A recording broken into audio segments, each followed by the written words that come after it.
For roughly 95% of our species' history, humans had lived in relatively small groups and relied primarily on hunting and gathering for sustenance. Yet despite the development of agriculture and industry in many parts of the world, these societies and cultures persisted well into the modern era. But what do we know about this way of life? How did these societies function? And how are they able to survive for so long? I'm Patrick Needham. And I'm Djene and Patrick. And you're listening to Talking History.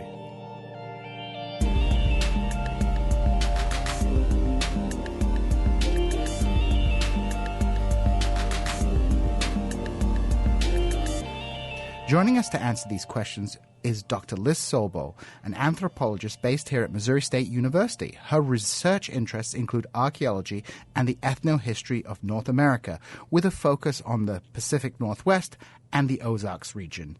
She is also a specialist on the anthropology of hunter-gatherer societies.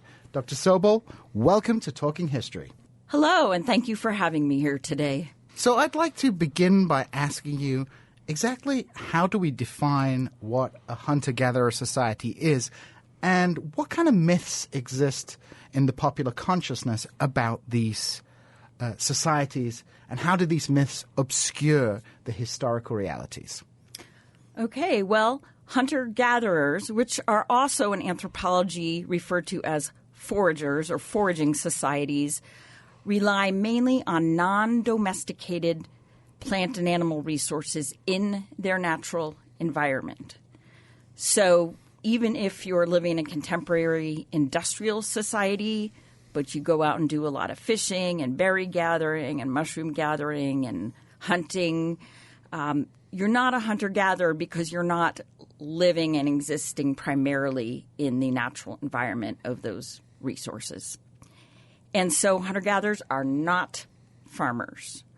Okay, so one common misconception is the notion that hunter-gatherers subsist mainly on meat or animal resources, which would include fish. In fact, the majority of documented hunter-gatherer societies relied on plant foods for more than 50% of their nutritional needs. And it's mainly in extremely high and low latitudes where the growing season is exceptionally short that we see hunter-gatherers relying more so on animals as the primary food source. And in most cases, you wouldn't want to subsist largely or entirely on meat, especially in a seasonal environment, so an environment with winters, a cold season, because humans will in fact starve to death if all you have to eat is lean meat. So it takes more calories for your body to metabolize protein than you actually get out of it. And so if you're living in a seasonal environment and there's winters, and let's say you towards the end of winter, your stored foods have run out, and so you're going out to hunt, and what's available out there, really lean deer, really lean elk, really lean rabbits. They don't really have any body fat either. So humans, if relying only on this lean meat, you will actually be burning more calories to metabolize that lean protein than you're getting out of it. So when humans are reliant on lean meat for much of their protein, you've got to have carbohydrates or fat or both, or you actually will starve to death. So basically, a lot of these fatty diets, like the Stone Age diet, which emphasize protein and things like that, they're based on misconceptions about how hunter-gatherers lived. What you're saying is that these high-protein diets were not the optimal type of diet for hunter and gatherer societies, and were only applicable in geographical regions where there was no other opportunity. Well, yes, and in fact, in those geographic regions, the diets were actually quite high in fat. So, for example, in the Arctic regions, there's a heavy reliance on sea mammals, which have a lot of fat. And in the maritime food chain, there are actually a lot of vitamins and minerals, including vitamin C, stored in the fat of those sea mammals. So if those peoples had to rely on lean caribou and unfatty fish, it wouldn't work, right? So even those hunter-gatherers that have a more meat-based diet, it's not protein-centered. There's still a lot of fat in there. And then, of course, there's trade, and we see through the archaeological and historical record that, no society is or has been isolated, and there are many cases where whatever members of a community harvest themselves through hunting and gathering and fishing may often be supplemented, sometimes substantially, through trade with other groups that live in other hunter-gatherers but that have some different kinds of resources, and so there's exchange going on. And we also have, there's also a strong record of cases where a hunting and gathering group, let's say on the interior, I'm thinking of some examples from the Arctic region, it's a bad season for caribou. It's just like, every few decades or every century, they're just not coming through. And so that group will go and draw on their alliance with coastal groups and go live with them. They're kind of trade partners and allies, live with them for a year, or certainly a season, maybe several seasons, maybe over a couple of years, because those folks are more reliant on, let's say, sea mammals, which are doing okay that year. So there's a lot of social networks and economic networks and political as well networks that are drawn on to adjust people to some extent with the distribution of resources over time and space. So these aren't societies that are isolated from the rest of humanity, as the kind of mythology often goes, that you discover these Stone Age people living in the middle of the jungles of Borneo or the Philippines or in the middle of the Amazon rainforest. They're often connected with one another over extensive geographical regions, and also connected with perhaps agricultural civilization. So they're trading as well. So they're part of bigger networks. They aren't simply just people that time forgot and that were isolated, and hence they live in this Stone Age, quote unquote, way of life. Absolutely, yes. And the archaeological record has helped us see that this goes way back. It's just not an outcome of modernity, that societies, any hunter-gatherer group is going to interact, with other hunter-gatherer cultural groups, and in many cases with farmers. So, for example, archaeological research shows that, going back, more than 1,000 years, you had hunters on the southern plains, New Mexico and Texas, that regularly traded with farming peoples of the Southwest, exchanging bison meat for corn. And that there was trade also between farmers and hunter-gatherers in the Great Lakes region, where wild rice was traded for corn as well, or other agricultural resources. Another myth is the misconception that in hunting and gathering societies, men did all of the hunting and women did all of the gathering.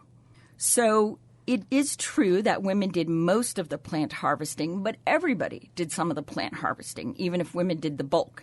Now, if you recall, I mentioned that the majority of calories and nutrition in most hunter-gatherer societies came from plants.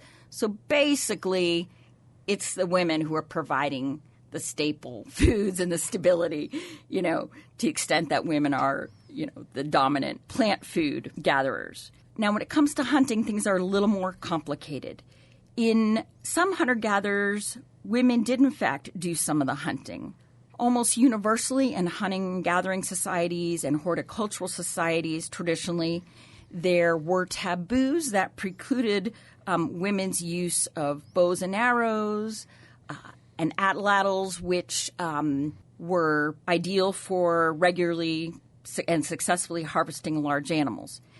So they didn't handle those kinds of weaponry due to ideologies that present or position femaleness in opposition with successful hunting. However, we do see women in these cases using nets, snares, traps, dogs, clubs, and often hunting together in groups and hunting quite successfully. And, of course, there's variation in that. You don't see that in all hunter-gatherer societies, but you actually see it quite a bit. So that's one context in which women do a fair amount of hunting. Another context in which women hunted brings up the issue of gender as a non-binary. So in many pre-modern societies, including many hunter-gatherer societies, there were more than two genders. And in some cases, there was a third or fourth gender composed of individuals who were not biologically male, but had roles and talents and skills, which often included, for example, skilled hunting and being a skilled warrior, skills that were otherwise considered masculine in those cultures. So these were non-men who hunted regularly. So these weren't seen as aberrant individuals. These were and are established genders. So that's another context in which women hunted. In that answer, it seems like you touched a little bit on the question of diversity. Could you outline some examples of this diversity between these groups? Yes, absolutely. There is tremendous diversity among hunter-gatherers in terms of subsistence economy, in terms of trade, land use, land rights, ideologies, gender roles, and social structure, among other things. Tremendous diversity. And that's one of the emphases of hunter-gatherer studies over the last 30 years. So there's a lot of areas there that you're touching on in terms of the diversity amongst hunter-gatherers. Okay, let me talk about a couple of hunter-gatherer societies that illustrate the diversity of hunter-gatherer lifeways. So I'm going to talk first about the Chinookan peoples of the Lower Columbia River. So the Columbia River, Lower Columbia forms the border between the states of Oregon and Washington. And the Chinookan peoples, unlike the stereotypes, had very dense populations. And during some times of year, for example, during spring fishing season, when those who were more inland came to the Columbia River, it was almost a continuous array of villages and camps and settlements for at least 100 miles from the mouth of the Columbia River upriver. The Chinookans lived much of the year in what we'll call their main villages or their winter villages. And those villages, some had populations upwards of 1,000 people. So we're not talking about, these are bigger than a lot of, farming hamlets that we see in the deep past. And depending on what was going on, some of these villages had as many as a couple thousand people if a lot of people were coming in to visit and stay for a season or so. The Chinookans, like other Northwest Coast peoples, there was probably always somebody at the main winter village or some people there for much or all of the year. But during the warmer season, you had some movement to other parts of the river and up into the mountains and to the coast to do a couple of things. One is to harvest a variety of resources that were not available on the main river. So hunting in the uplands, gathering of shellfish and various kinds of sea mammals was more common along the coast than farther upriver. You also had people during the warmer months going to certain locations to socialize and to trade. So the Columbia River was a major travel corridor, and the Chinookans were masters of that travel corridor. And you didn't go through, and this is the third largest river system in North America after the Mississippi River and the Fraser River. So you didn't go through unless they were okay with it. And so, of course, they were middlemen who profited, we could say, quite a bit over the control of that trade. So unlike the stereotype of hunter-gatherers, Chinookan peoples had a very extensive material culture. The stereotype is that hunter-gatherers are moving constantly across the landscape. They don't have much. Even if they wanted a lot of material stuff, they couldn't do it because maybe there's this idea their technologies are too simple or whatever. The Chinookans had these massive plank houses that on average, were larger than your typical American home. These plank houses were not for individual nuclear families. They housed what we'll call extended family groups, plus other affiliated individuals. So you might have upwards of 100 people in one plank house that was then subdivided into areas for more nuclear family type groups. So there was an elaborate, even before Europeans brought metal carving tools and different kinds of pigments, you nonetheless had an extensive culture of with carving of wood, with working all kinds of hides, with bone and bone tools, a very extensive material culture. And that fits with, the Chinooks and other Northwest Coast peoples not being highly mobile. I mean, you can move all that stuff. And the thing is, you didn't need to, because these hunter-gatherers are fairly sedentary, in part because they didn't need to go to all of the resources. Instead, some of the resources came to them because they relied heavily on certain migratory aquatic animals that came to them. So salmon, an anadromous fish, during periods ranging from early spring through fall, depending on the species, came in these waves through the mouth of the Columbia River all the way up more than 100 miles, depending on the population. So they didn't have to go chase the fish. They might have to move a little bit within their area, but the fish came to them.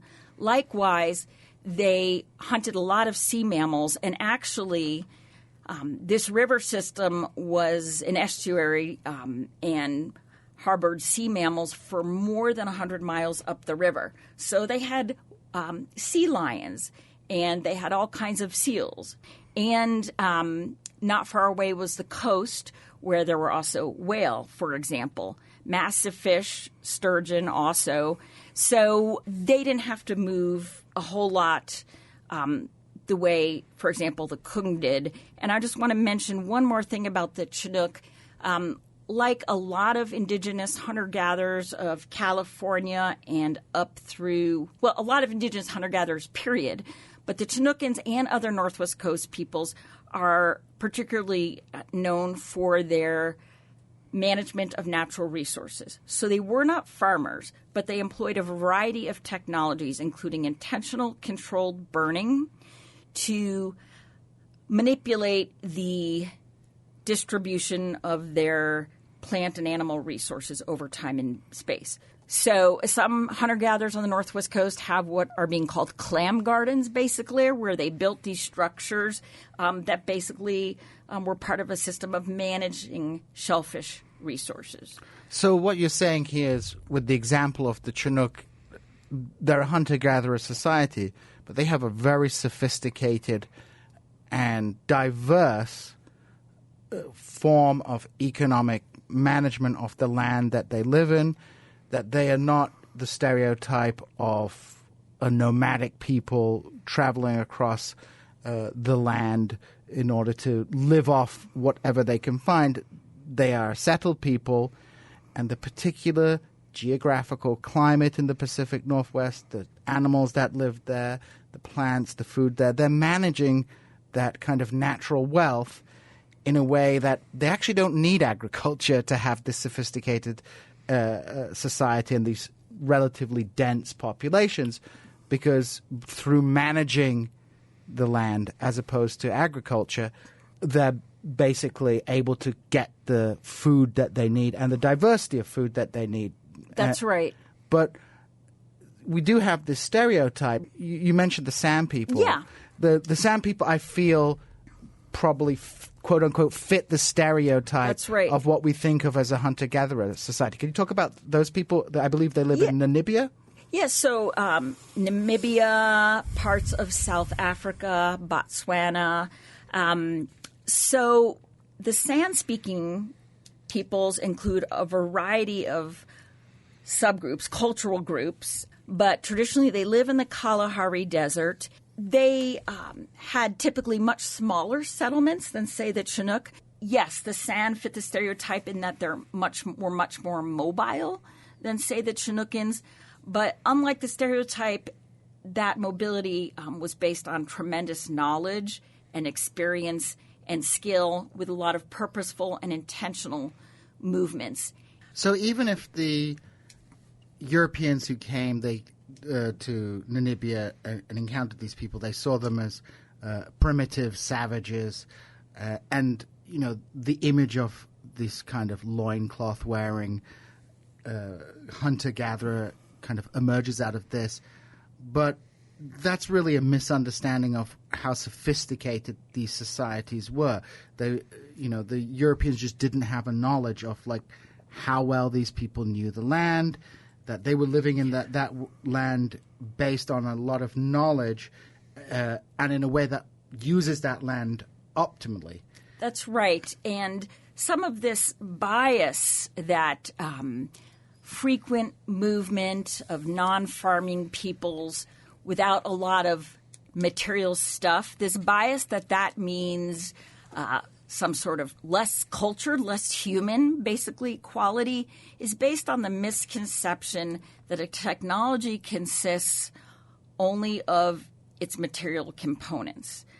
That's often what we think. A technology is a physical thing, right? But in actuality, a technology is not only tangible material set of things, but also all the knowledge that goes into making it and using it, and the cultural practices and belief system that preserves that knowledge and makes sure that it's transferred from one generation to the next. So often what might seem like the simplest technology, well, that's just a stick with a stone point, can actually be super complex because that stone point is only available through extensive trade networks and membership in certain religious groups and clans, and you have to be of a certain gender or social status to do the traveling that gets that stuff, and you have to know during what season to harvest that quote-unquote stick. And so, yes, very complex and sophisticated. I would add perhaps these societies to survive also required a significant amount of intelligence and discipline, because to pass on that knowledge required memorization, understanding, learning. In many ways, when you have an agricultural and literate society, people don't have to work as hard in a certain way to retain knowledge because you just put it in a book, whereas you have these I know from my own research on pastoralist societies in the Middle East, they have sophisticated oral cultures. And when people think of an oral culture, they just think, people just talking to each other. But for an oral culture to function, it requires mechanisms of learning and memorization and sharing knowledge. It's not just, people just talk to each other and gossip. It is a way of learning and understanding that requires an enormous amount of focus, discipline, and brain power. So if you want to survive in these societies, you have to be quick-witted, intelligent, smart, because there's no shortcuts. There's no books. There's no buying food. There's none of this stuff. You have to live off your wits, which requires you to be disciplined. Yes, absolutely. So these non-literate societies, as you said, have very sophisticated and extensive bodies of knowledge. So, for example, I actually published a paper on this among the Klamath peoples of Southern Oregon. I co-authored that with Gordon Bettles, who was a Klamath elder and cultural specialist. And in that case, for example, there were different kinds of oral literature. There's a lot of sharing and pooling of resources. Also, what you see in many societies is that certain kinds of oral tradition were sacred, and they were only recounted. Often we see in at least North American hunter-gatherers, certain oral traditions. So the mythologies can only be recounted by certain individuals. There always has to be at least one other knowledgeable person present to confirm or correct or whatever.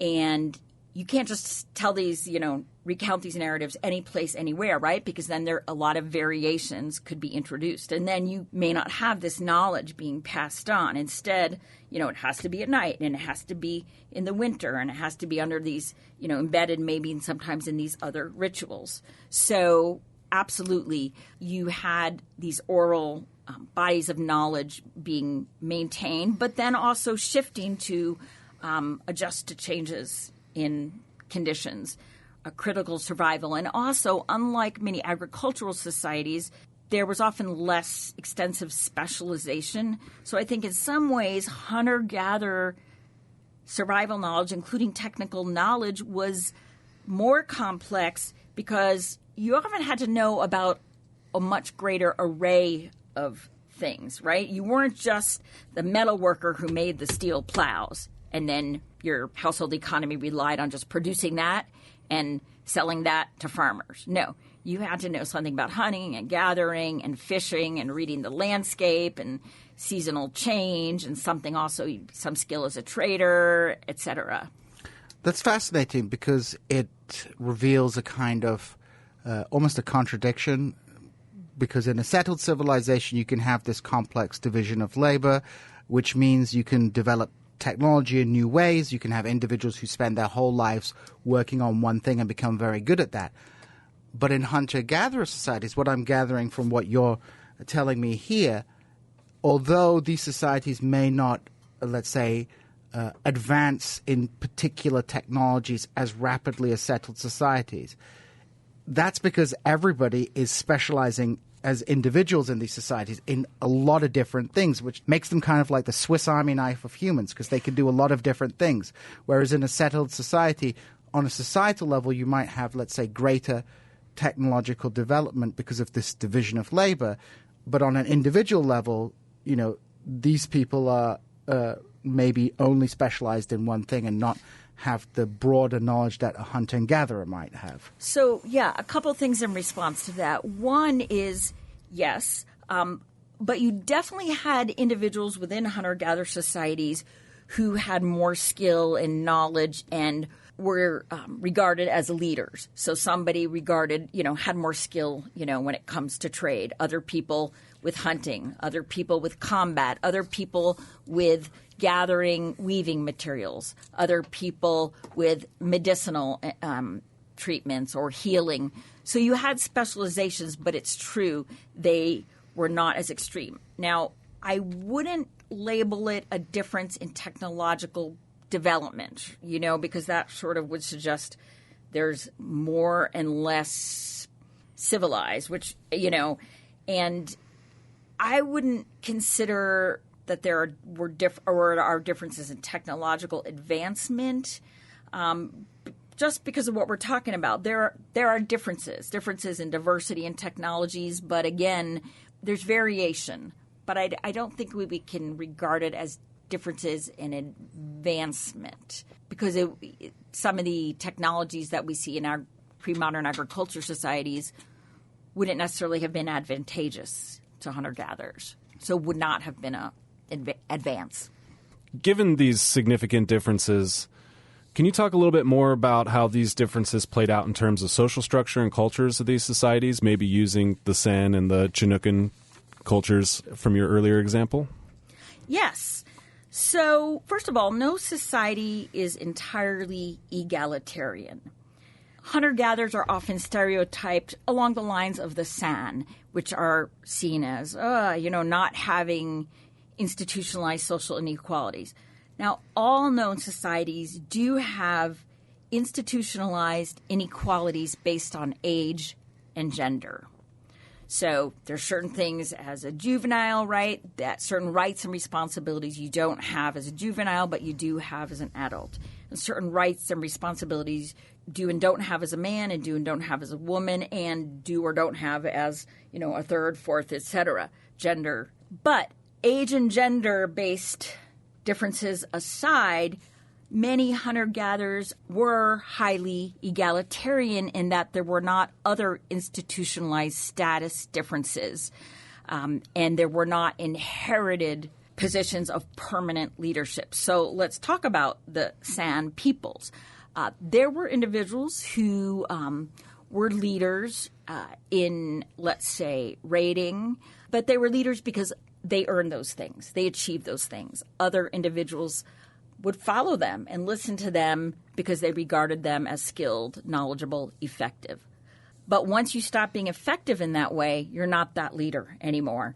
People, in a sense, in more egalitarian societies, hunter-gatherer societies, could vote with their feet. They could be like, we're not listening to him anymore. He's really been messing up. So guess what? He's not a leader anymore.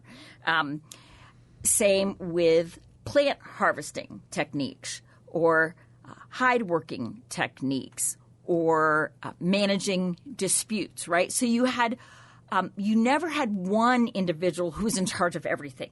So you didn't have this centralized leadership where one individual is a leader in ritual, a leader in intergroup dynamics, a leader in subsistence. Different peoples had different talents, and they were leaders. So it was temporary, and it was dispersed. In contrast, let's talk about the Chinooks and other Northwest Coast peoples.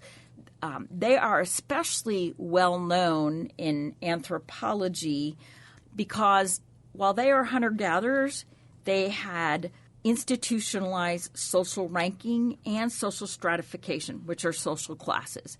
And these were based in large part on your ancestry. So you had two classes, slave or free. And within the free, let's say within what was recognized as society, there was quite a developed ranking system. Basically, within each society, there were recognized a number of ancestral founders of different family lines.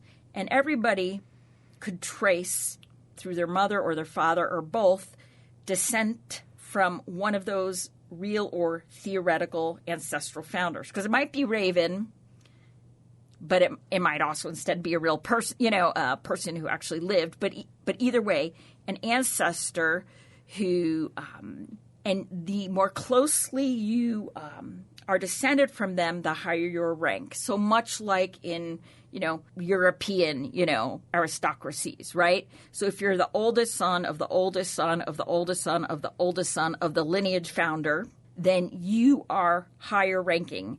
And so, in a sense, though, we have inherited, permanent, institutionalized differences in social status and in rank. And those who were higher status were really the managers of all of the property of a given lineage. And actually, in the Northwest Coast, they're referred to by the native people and by us as houses. So much like the House of Windsor, same thing, Pacific Northwest Coast people. The house, it wasn't just a lineage. It was a lineage and individuals who kind of became part of that group. And that house had tangible and intangible property. They owned stretches of shoreline, stretches of riverbank, excellent fishing locations, certain productive groves of acorn trees. And they also owned names. They owned songs, certain kinds of rituals, certain kinds of ceremonies, and those were passed down from generation to generation within the sort of lineage-based house group, with whoever the current leader was, the highest-ranking person, basically being in control of that stuff. That's all the time we have for this week. For more with Dr. Sobel on hunter-gatherers and the anthropological approach to history, check out the Talking History Extra podcast, available on your favorite listening app.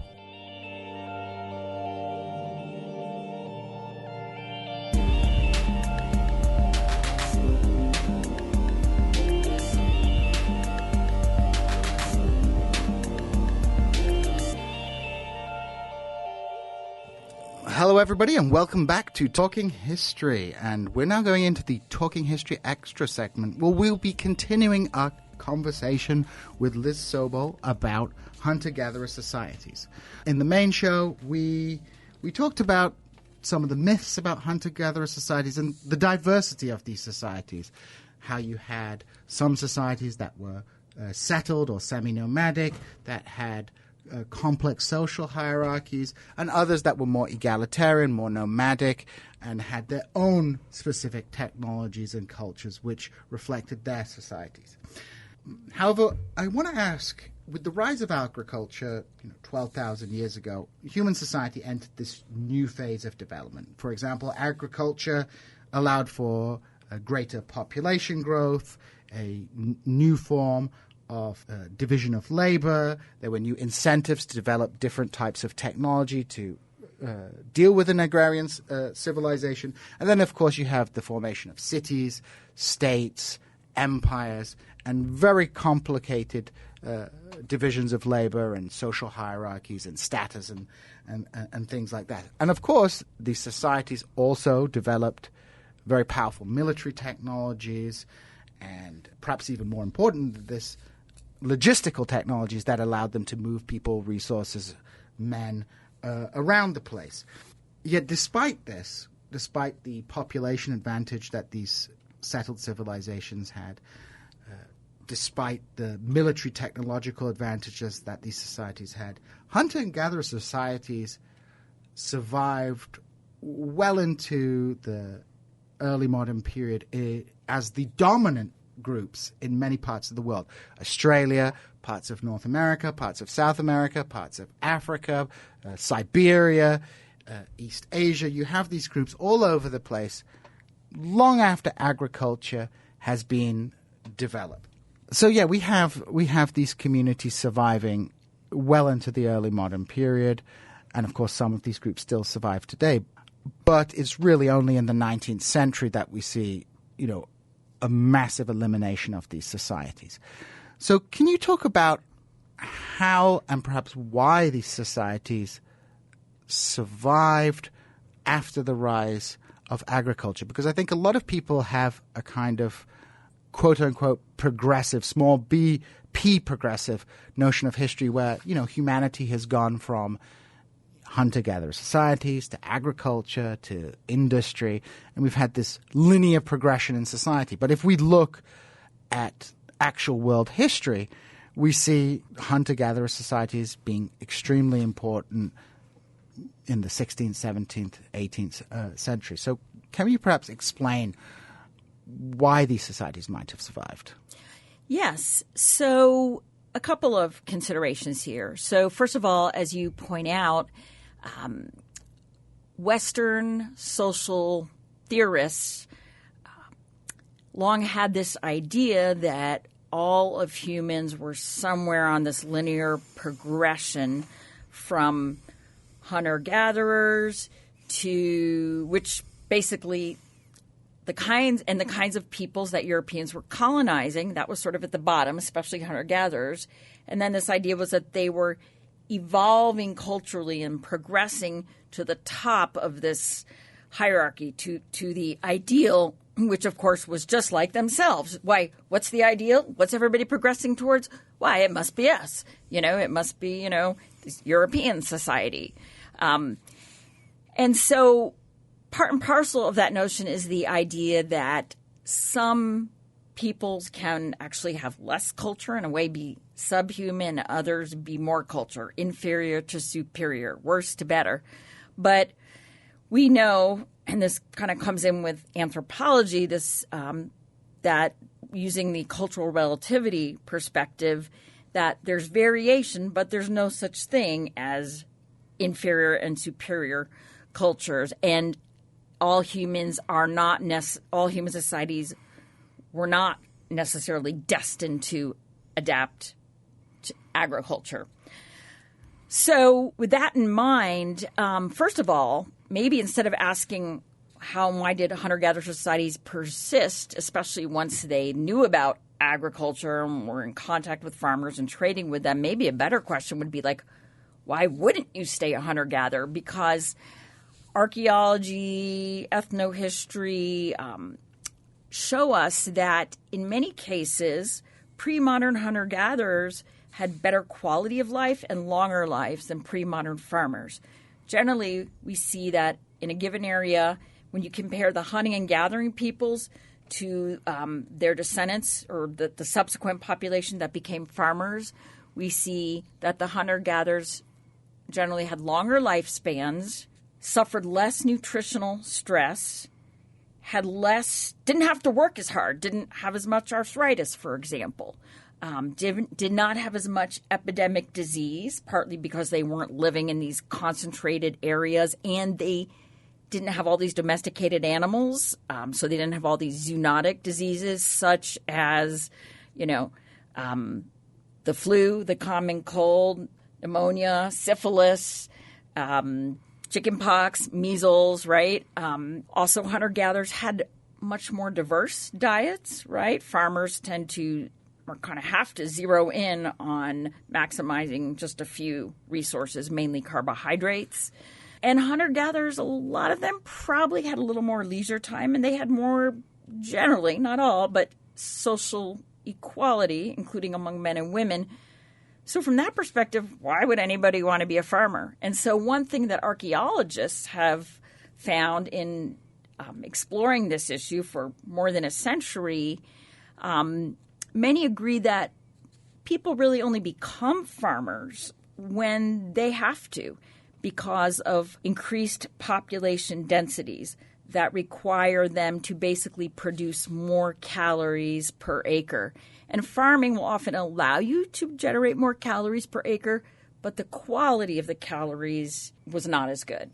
So agriculture produced circumstances where you could have a population explosion, but the quality of life for the majority of the population, especially the agricultural producers, was generally lower than, for example, your average member of a hunter-gatherer society. That's what a lot of the research is showing, and not all studies show that, but that seems to have been dominant. Now, maybe later along in an agriculture society, you get so much diversity, and within certain social classes and certain neighborhoods and communities and occupational groups, you have a lot of variation. But yes, and your question about the persistence of hunting and gathering errors, in especially with the onset of colonialism.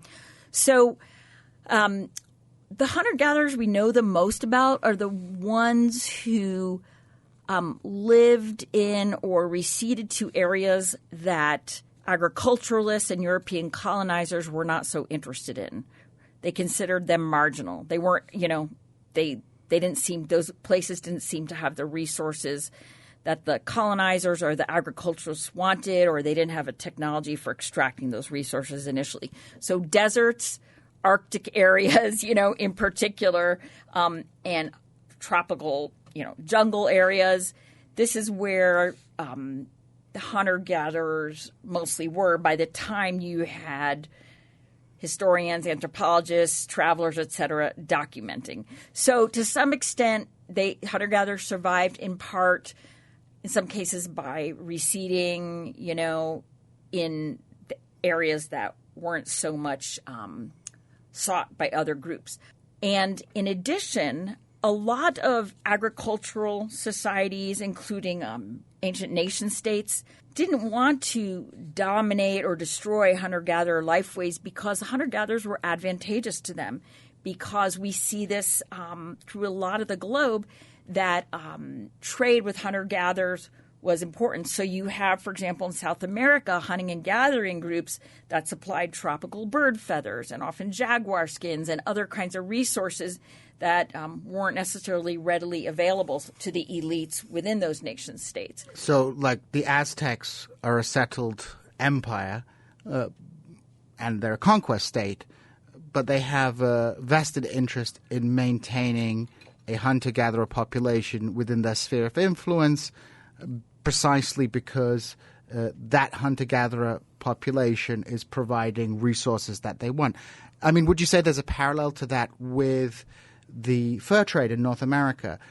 I mean, when we look at the history of North America, indigenous populations in North America survived were able to survive, especially during the 18th century, partly because of a political competition between European powers for pelts, for furs, which were in decline in Europe. And this competition meant the French, the British, they wanted to keep these populations intact. I think one of the causes of the American Revolution was the British Crown's attempt to stop European settlement across the Appalachians, partly because this was like an extremely lucrative trade for the British. So their hunter-gatherers can find a niche within broader networks of human civilization that include agriculture and commercial society. So would you say there's a parallel there? Yes,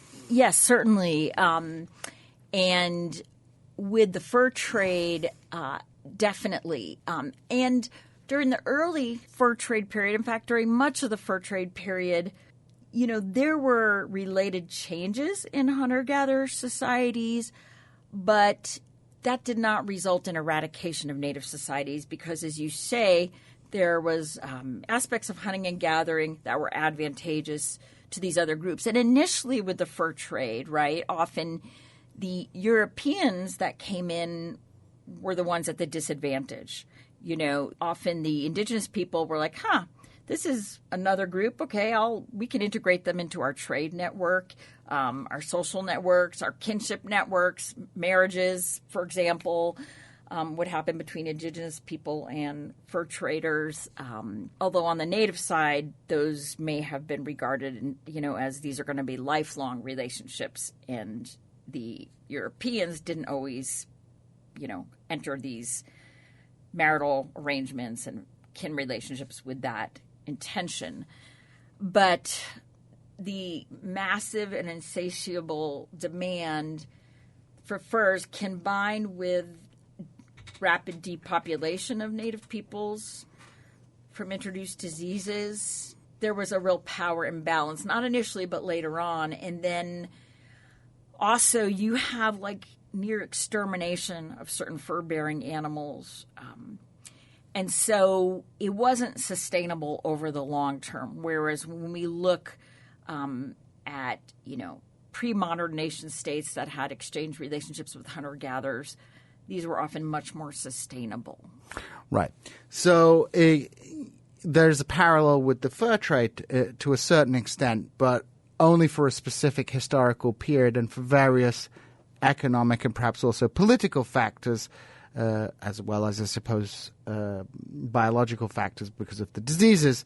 This kind of symbiosis was unsustainable to a certain degree. And of course, something you mentioned was that the trade itself changed these societies, especially as the Europeans were bringing metal tools, and the demand for furs from the Europeans was so great that it perhaps promoted conflict between different groups as different hunter-gatherer societies sought to dominate that trade as well. Yes. A lot of studies point to an increase in social and political inequalities, both within groups and between them, native groups, in the context of the fur trade.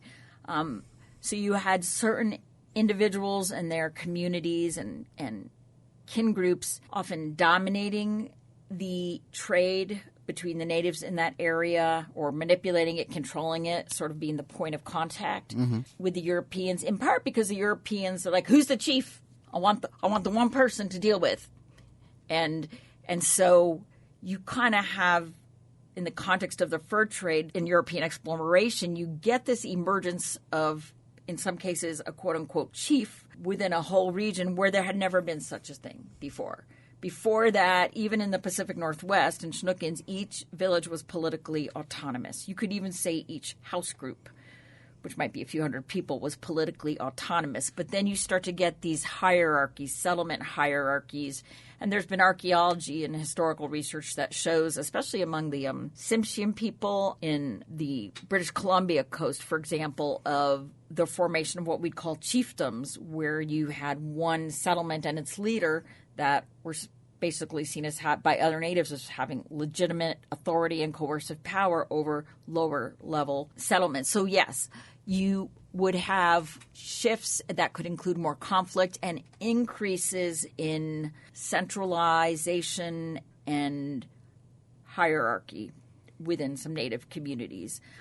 So that's fascinating because it points to, the political question of these societies, and indeed even agricultural societies like how the social structures of these societies are flexible and will change according to the economic and political conditions within which they're working in. So, of course, the hunter and gatherer societies could acquire tremendous wealth by integrating into global capitalist networks, but that had consequences for how their societies developed in terms of, for example, them importing things that they'd previously made, in terms of the demands placed on the resources that they previously survived on, and the political interactions with the Europeans and how Europeans perceived political power affected their societies. Europeans are looking for a take me to your leader kind of moment. Those kind of things don't exist in these societies, but they come into being precisely because of the necessity that this contact with the Europeans is creating for some kind of intermediary. And this is not just hunter-gatherer societies. Right. We see this, in the Middle East, even in contemporary eras. When the Americans went into Iraq, they're looking for leaders, and then some guy presents himself as the leader, and then that person is not really a leader, but because he's got that contact with the Americans, because he's getting money, resources, he's the middleman, he becomes the leader. Right, yes, very much. And you raised an interesting point when you talk about the influx of European manufacturers into non-European societies, and including hunter-gatherer societies. And what a lot of archaeological and ethnohistorical research is showing is that in many situations, some of these European manufacturers were initially valued, or were continuously valued, more as because they were rare and had different unique qualities, were status goods and not so much for the utilitarian role. So let's take metal, and we often tend to think, well, if you have metal, that's got to be an advantage over stone. Who wouldn't want it? And in some cases it's true, but what we see is that in indigenous North America, really except for some copper in certain places to a limited degree, you really didn't have metal.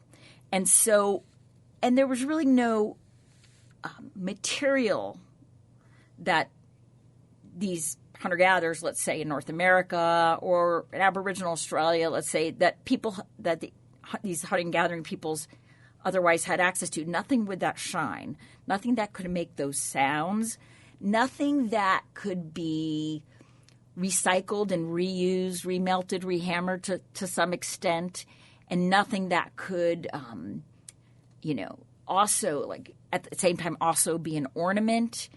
And so you have a lot of metal that's more important as a status good than its functional purposes. Now, what we're also seeing is that metal had some advantages, but it did not displace stone as long as people were maintaining a fairly traditional life way. Flake stone, you have a sharper edge than metal. Now it's not as durable, but it is sharper. If you don't have a blacksmith around, what are you going to do? You can't do that much. You can cold work the metal, but what are you going to do when it breaks? What if you want to change it into a different form? And so also, let's take guns. Native people accessing guns, but unless you know how to repair them and have access to suitable ammunition, what are you going to do with it? So there's records of the Chinooks of some Northwest Coast peoples, accessing, firearms, but what are you going to do when there's no more ammunition? Putting gravel down it and then shooting it, and it messes it up. So it gets really complicated. And the bow is an effect until you have really, I guess, repeating rifles. The bow is accurate, quicker to fire. I mean, I've done some research within the Middle Eastern context about the shift from the bow and arrow to the musket. And, from my research, the shift was largely one not to do with the quality of a bow and arrow as a weapon, but for largely economic reasons. That is, it takes longer to make a bow. Guns can be mass produced. The ammunition for guns are easier to do. It's just a metal ball. It's not a bow. And a lot of the arguments about the decline of bow and arrows has talked about, it takes a lot of time to train people, which that makes sense if you're talking about arming peasants. But then why wouldn't elite units during this period use bows and arrows? And it really comes down to economic factors. But of course, for Native American societies, as you're pointing out, the gun is not that great. They don't have initially, yes. and then but then of course it does become more significant. There's a Chinookan oral history about the first Westerners that they encountered, and according to this oral narrative, they're described like bears with basically big beards.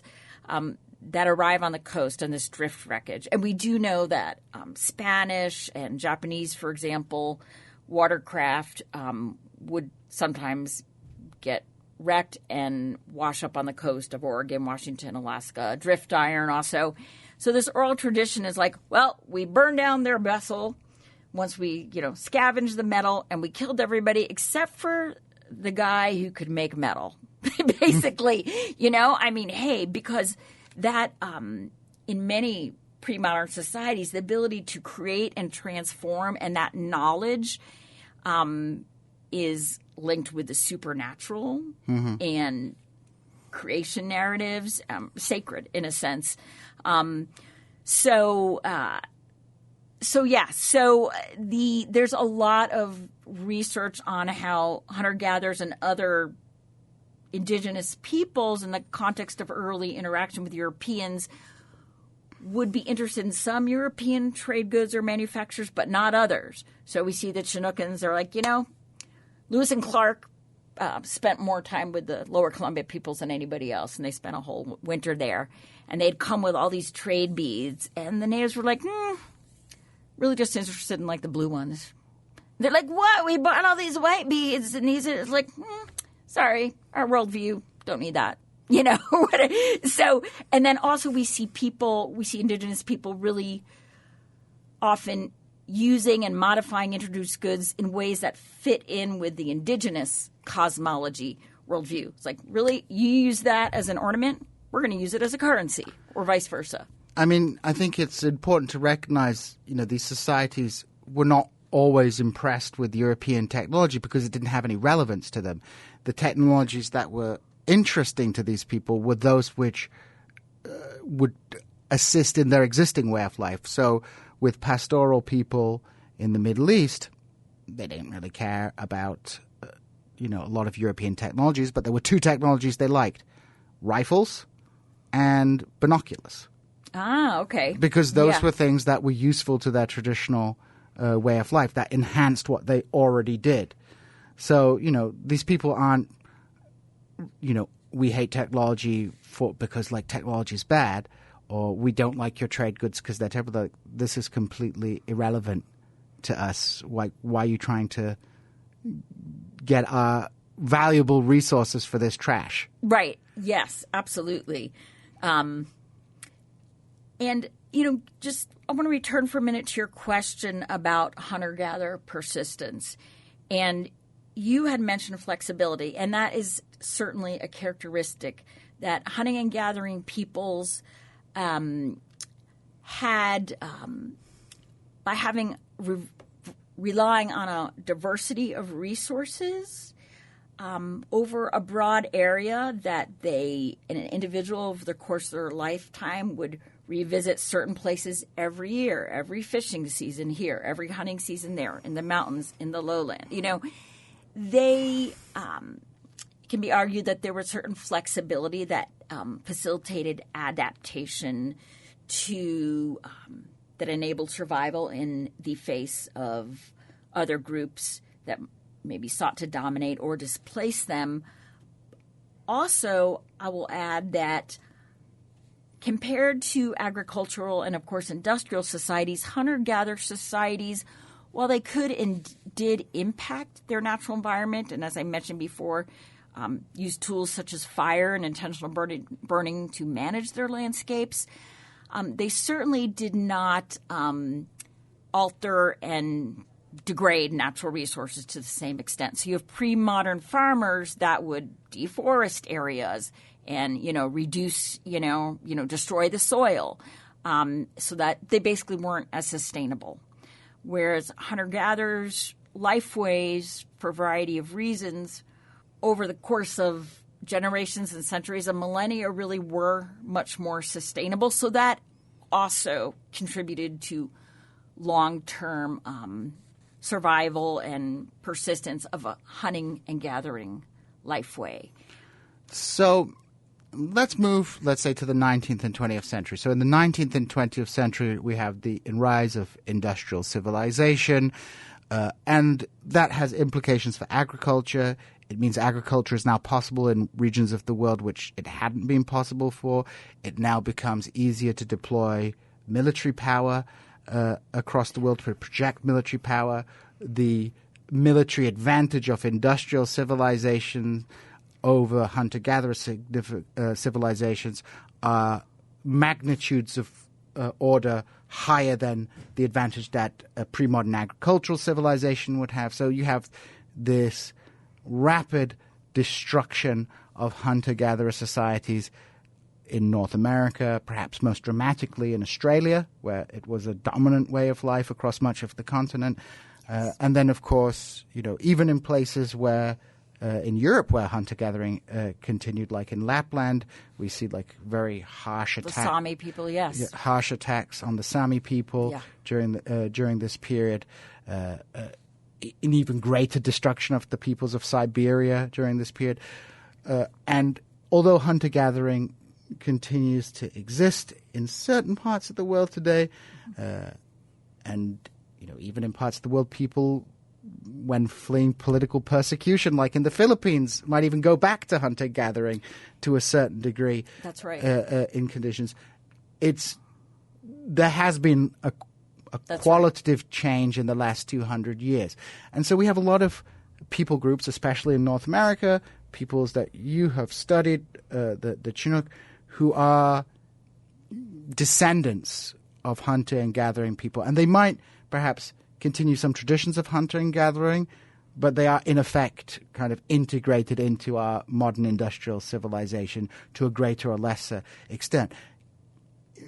Can you perhaps talk about some of the travails and the issues that are faced by these communities? Because obviously it wasn't just the economic destruction of their way of life. There was political implications. There was enormous amount of violence directed against these people by the United States, by Great Britain, and quite horrific things such as the abduction of children and boarding school systems, attempts to, kill the Indian, save the man. That's right. The civilizing mission, which I would note didn't even do what it said on the tin, because they weren't even giving him a proper Enlightenment education. They were That's certainly true. They were brutalizing them.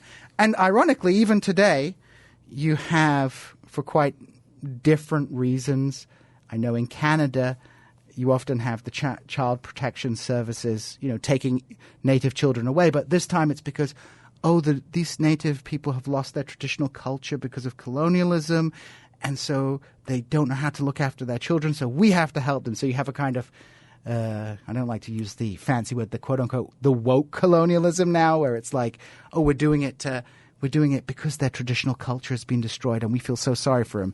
But it's the same thing that they were doing in the 19th century, just in the name of we're civilizing them to Western civilization. Right, it's taking away self-determination and autonomy.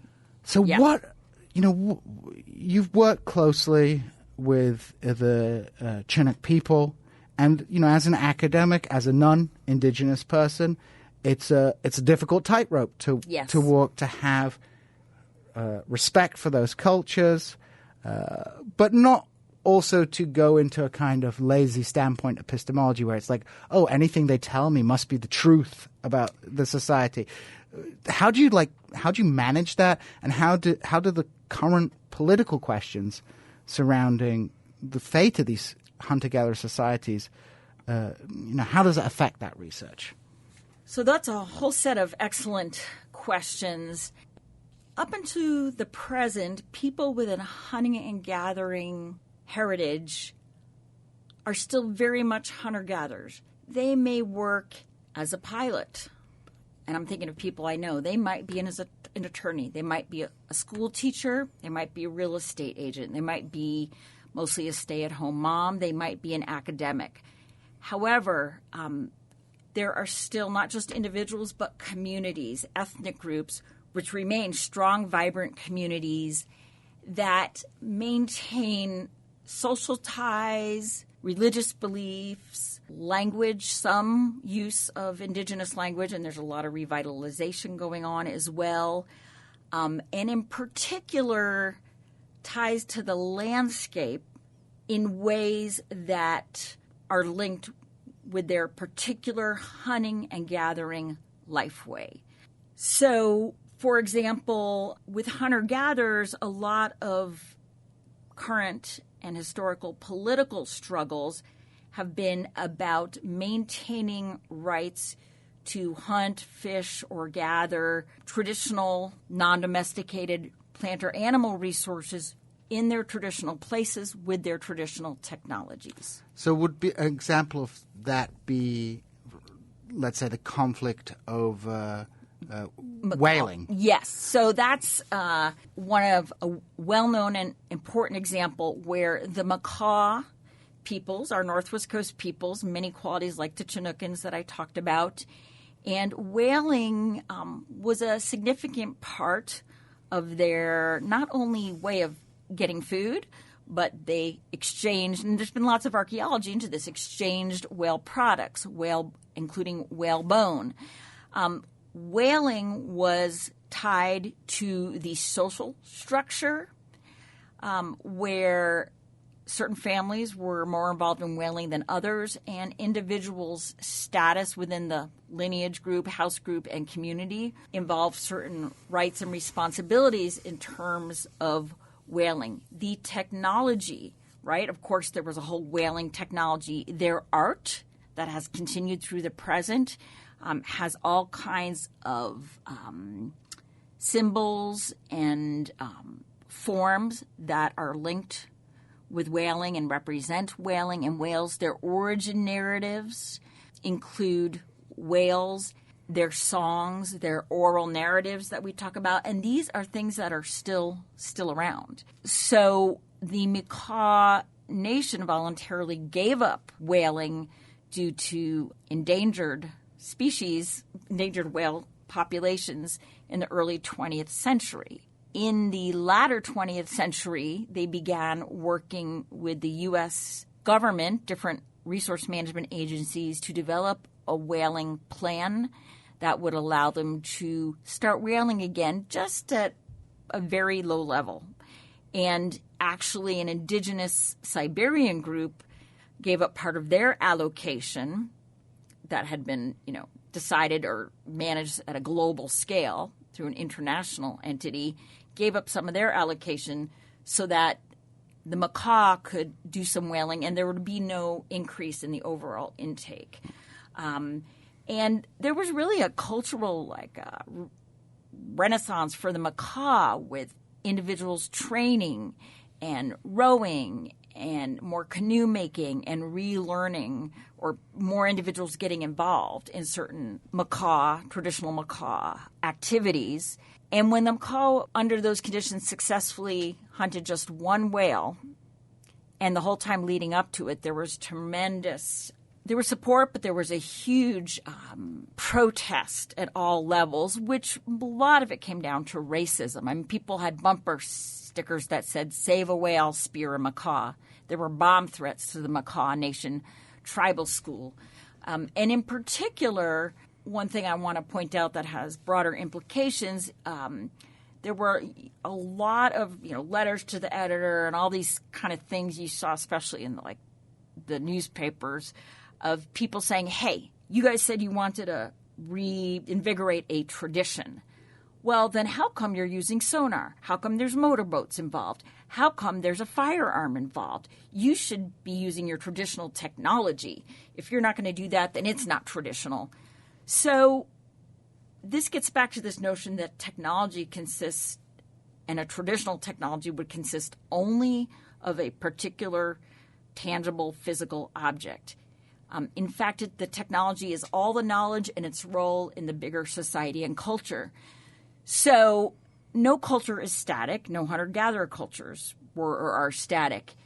And, okay, what technology do those protesters mean? Do they mean the technology the macaw were using to whale in 1910s before they, decided on their own to give up whaling? Or do they mean the technology the macaw were using in the 1800s? Or do they mean the technology the macaw were using right before European arrival? Or do they mean the technology that indigenous ancestral macaw people were using 2,000 years ago? Because those were all different, right? And so this notion that, does your family have a tradition of deer hunting? Okay, are they using the same firearms that you're using the same ones your great-grandfather used? I don't think so, but it's still a tradition. Right. I think that's a fascinating point perhaps for us to finish on, because I think it does show to circle back to the theme at the beginning of the show, it shows how the myths about hunter and gatherer societies as these primitive societies that don't change, that are just holdovers from the Stone Age, still has political implications today, because people are looking at what an indigenous tradition is, and, non-indigenous people are making these kind of judgments based on a faulty notion of what hunter and gathering societies are. They aren't these static societies. They aren't societies without culture. They are their own sophisticated cultures that reflect the geographical regions within which they live, the way that they sustain themselves, and are societies that develop over time in accordance with the needs of their hunting and gathering society. Yes, and so in terms of contemporary issues, one difference between indigenous people who were not hunter-gatherers and those who were hunter-gatherers, a lot of issues are linked with not only access to whole areas, but particular resources and resource harvesting. So shellfish or particular fish or particular, I'm talking about the Yakima tribe of the Washington State and Columbia Plateau, access to harvest certain huckleberries or access to certain kinds of grasses critical for basketry that are available within a national park, right? So there's, that's a common issue, for example. So it's about among hunter-gatherers, along with all kinds of other things that all colonized indigenous people face, there are particularly important pursuits, often involving the courts, to access those traditional non-domesticated resources for purposes that are continuing. And your question before about being an anthropologist who's not Native and studying Native people, right? This is a broader issue in anthropology. I mean, and so I would say that 50, 40, even 30 years ago, there really was a lot more conflict and questions about non-Indigenous anthropologists and archaeologists studying Indigenous people. Since then, there has really been everything's not great, but many Indigenous people are now themselves more and more anthropologists and archaeologists. Many tribes have their own anthropology divisions and archaeology programs. So they call the shots, they control things, and they employ not only their own people, but also non-Indians. So I have been an archaeologist for the Yakima Indian Nation, right? They employed me, but to do what they wanted and needed. So it serves their ends. And finally, I would say that what we see now more than ever are many community archaeology projects that are developed collaboratively. And more, it's not only, hey, I'm an archaeology professor, I want to do this project, will you let me do it? But rather, hey, what do you want to learn about your past? How can I help you? Because it's all interesting to me. What's meaningful for you? And what helps you, among other things, with these political struggles? And can I say one thing in closing? About 20 years ago, British anthropologist who studies the hunter-gatherers of northern North America, the Cree people, a guy named Hugh Brody, wrote a book that really highlighted something that it's like about hunters and gatherers as opposed to agriculturalists that really makes sense. And it makes, why didn't anybody really talk about this before? And it's this. In the scale of a generation or a year or a decade, hunter-gatherers were more mobile than agriculturalists. But on a scale of centuries and millennia, it's the agriculturalists who are mobile and the hunter-gatherers who are much more settled. Because hunter-gatherers over the course of a year will have what we call often an annual round. We spend the winter here, the spring here, the summer here, but they're in those same places every year. We know from archaeology and DNA work 5,000 years, 6,000 years, 9,000 years, okay? Agriculture by its very nature with population growth, pre-modern especially, and soil, devastation, really it's a constantly moving and expanding front. So at a kind of long-term scale, it's really the hunter-gatherers who are the settled people who over millennia have these continued connections to places, and it's the farmers who aren't, because the lifeway is not as sustainable to maintain in one place. You can't do it.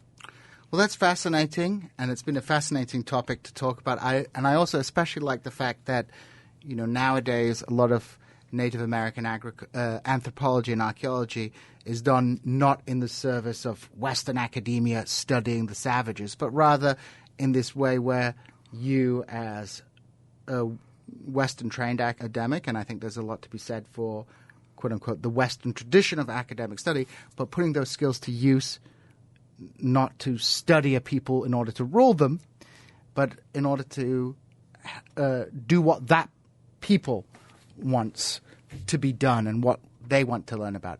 So a very final thing we ask all our guests is, if people want to learn more about hunter-gatherers and learn more about indigenous hunter-gatherer societies in North America, do you have any books or films that you might want to recommend to us? Yes. So there are a few volumes that I recommend that are useful for sort of general perspective.